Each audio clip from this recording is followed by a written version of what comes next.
Don't mess up my lawn, mate, or I'll bang you both out. Hello, boys and girls. I'm Mr. Baskett. How are you today? Hey? So yeah, excuse the hair. Looks like I've just got out of bed. Just got in from work, a little bit tired. No fucks given, like, you know what I mean? So, started taking it apart. That is going to become my portable kicker. I've got two. That one's to get me up on higher places. The other one's to get me longer distances. The other kicker is now stored in here. That is my launcher. It is nice and long, super strong, and that thing sends you miles. Hence the fact I sprayed on it, just to make sure. So if you remember, that used to be there. Didn't get used much, so it was a bit of a waste. It's now going to be portable. I can move it around the skate park. I can also chuck it in the van and take it away with me. I've unscrewed everything. It currently looks like that. I've run out of batteries on my drill. My brother has currently got my battery charger because he's renovating a house. He wanted 2 chargers, get the batteries charged extra quick. So I've got no power to undo any more screws. I want to take that fully apart, try and make it as light as possible so I can carry it around, because at the moment where I've kind of used bits of pallet and all that stuff is solid, it's just really bloody heavy.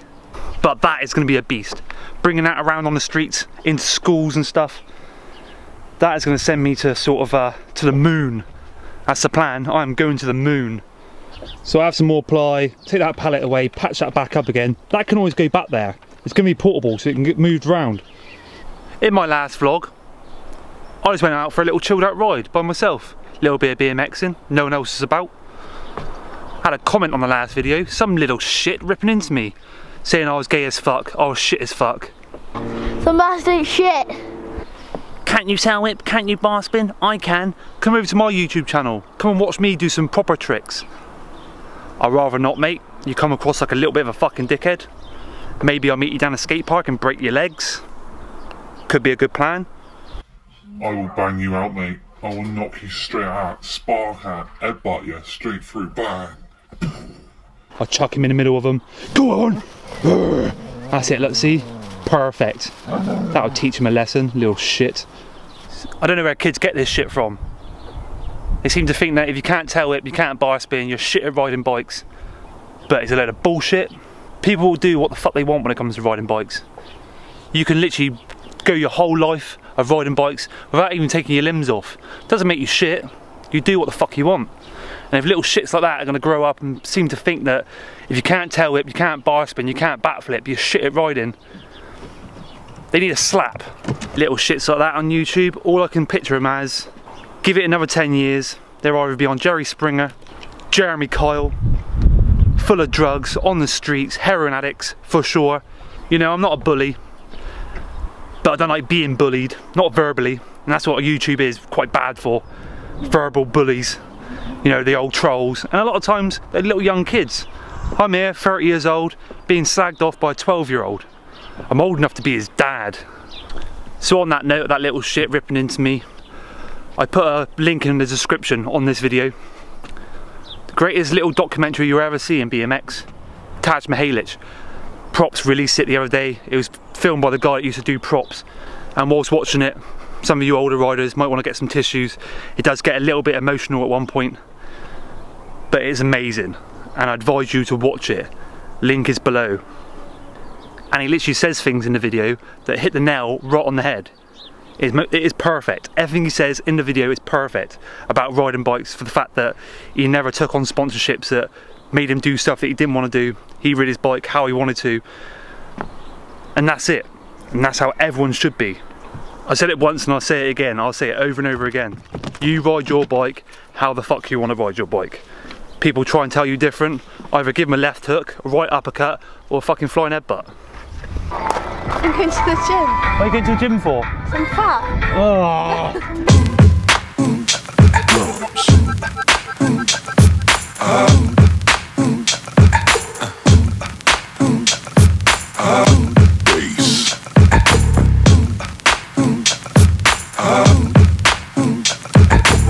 And now you've got yourself some something funky. Latest in the line of Baskett log burners. That one was on legs. That one was awesome. That burnt really, really well. Going back to these ones, still got the VW one sat there. That one has been sold finally, the keg. Well, I keep saying that's a beer keg. It's actually a factorer's cider keg. Get your ciders, £3.55 Mazda.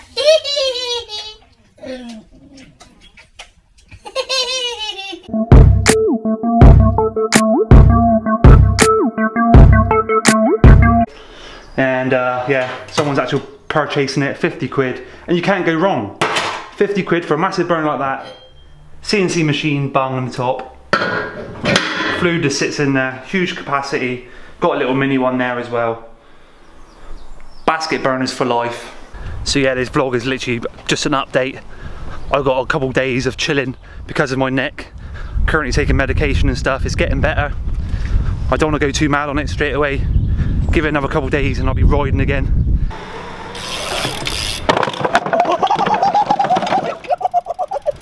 But on the talk of log burners, funny enough, I was in B&M the other day.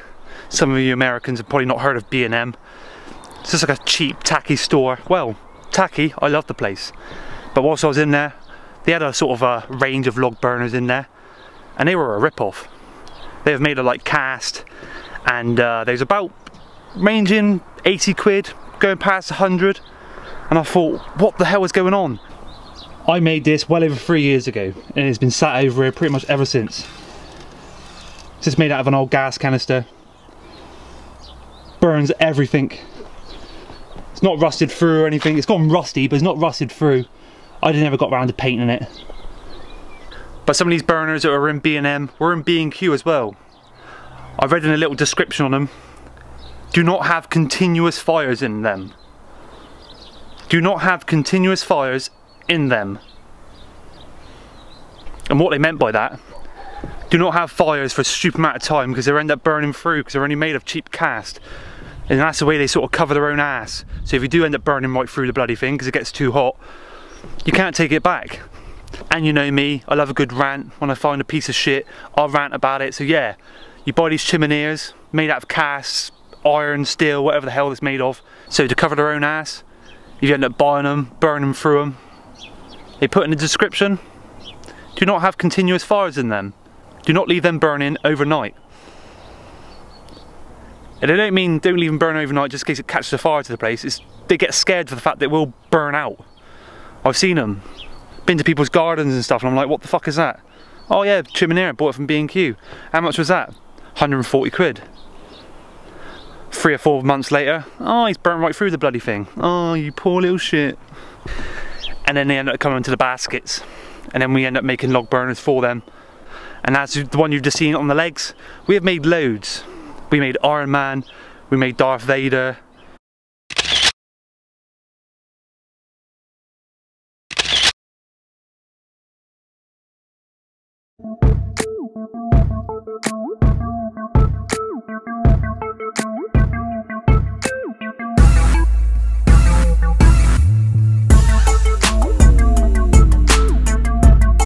See, here's another little one, mid-production.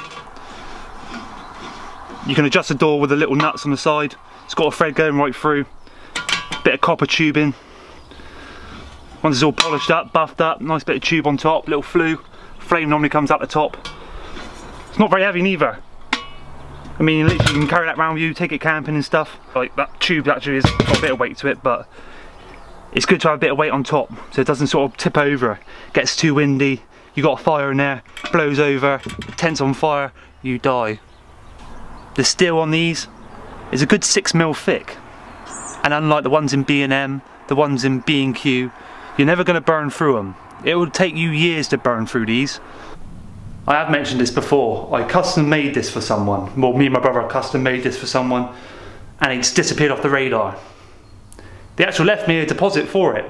It wasn't very much, but they left me a deposit to say I'm definitely having it. And he fucked off, never replied, and that was like well over a year ago. Which is a shame, because it's been sat in here since doing nothing. Because it's a man's burner. When that thing rages, it's unbelievable. I mean, there's a grill inside, look, the grill goes on top. You can pretty much cook food on that. You just take that bung out, put that on top when it's raging.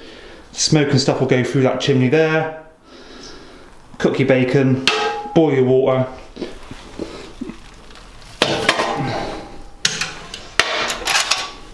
Unreal. So yeah, I do apologise if this vlog is really random. I've had to get a few things off my chest. Can't ride in a moment because of my neck. Give it a few days, I'll be back on the old horse, BMX and mountain bike. But I was just showing you the ramp I've got ready. The quarter I'm getting ready if I can get my bloody battery charger back. And yeah, one other thing. Sam Burdett, Richard Perry, a couple others are currently in Barcelona. They're there for a week vacation. I asked them what cameras they were taking with them. They said just their phones. So it gave me an idea. I have given Sam Burdett one of my GoPros. Hero 4 Black, doesn't have a screen. So he's over there, it's got 64 gig SD card in it. So it gives him about 3 hours of footage. He is going to film, give me all the footage back. I get to make the edits. Interesting thing about it, because the camera hasn't got a screen, he's not going to see any of the footage. So I'm going to be the first one to see all this footage, which is going to be strange. I've never done anything like this before. I've always wanted to do it. Always wanted to give someone my camera, they go off, film whatever, give it back to me, I then mess with the footage after. So it'd be kind of a surprise for me, then a surprise for them when they get to see it, edit it up. So yeah, this could be a genius idea, or it could be a flop, depending on what they film. They're in Barcelona, so they could get it robbed. So I hope you try to enjoy this one. Thanks for watching this one, and bye for now.